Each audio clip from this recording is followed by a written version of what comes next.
हाँ भी हाथ थले करके पा, हाथ थले करके पा। ये इत्थे हाँ तेरा जोर नहीं लगता, तू टेंशन ना ले। चल रे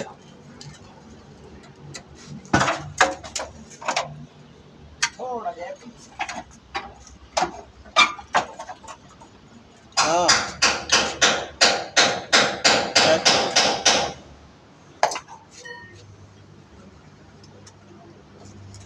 चल भाई छड़ दे। हाँ भाई गड्डी का काम करा रहे हैं, समझ आ रही है।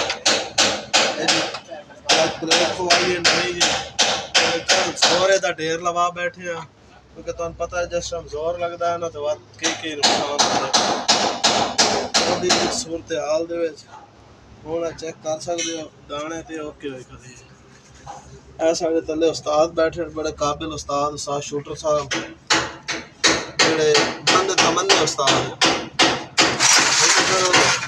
जेड़े के बंदे तमन्ने उस्ताद ठीक है। हूँ माशाल्लाह गड्डी साड़ी ओके हो ठीक है।